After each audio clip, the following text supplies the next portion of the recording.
एक राजा था जो अपनी प्रजा का बहुत ख्याल रखता था। वो अपनी प्रजा के बीच जाता और उनकी समस्याओं को सुनता था। वो कोशिश करता था कि वो उनकी समस्याओं को दूर कर सके। उसकी कर्तव्य निष्ठा के चर्चे दूर दूर तक फैले हुए थे। एक बार राजा अपने राज्य में भ्रमण करने के लिए निकले हुए थे। तब उनके कुर्ते का एक बटन टूट गया। ये देख राजा ने अपने मंत्री तो तुरंत बुलाया और उसे आदेश दिया कि वो गांव से एक अच्छे दर्जी को बुला लाएं जो उनके कुर्ते का बटन लगा दे। ये सुन मंत्री ने गांव में दर्जी की खोज शुरू कर दी। संयोग से उन्हें एक दर्जी भी मिल गया। गांव में उसकी एक छोटी सी दुकान थी। उस दर्जी को जल्दी ही राजा के पास लाया गया।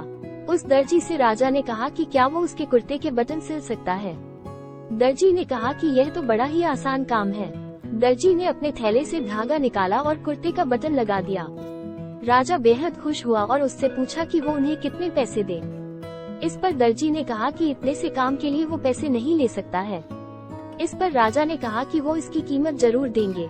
दर्जी ने सोचा कि उसने तो बस धागा ही लगाया है, तो उसके 2 रुपये मांग लेता हूँ। फिर दर्जी ने सोचा कि कहीं राजा यह न सोचे कि इतने से काम के 2 रुपये तो गांव वालों से कितना पैसा लेता होगा। ये सब सोच समझकर दर्जी ने कहा कि वो अपनी इच्छा से जो भी देंगे वो ले लेगा।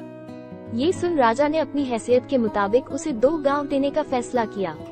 राजा ने कहा कि कहीं समाज में उसका रुतबा छोटा न हो जाए, इसलिए उसने यह आदेश दिया। दर्जी ने मन में सोचा कि कहाँ तो वो 2 रुपये मांग रहा था और कहाँ वो 2 गांव का मालिक बन गया।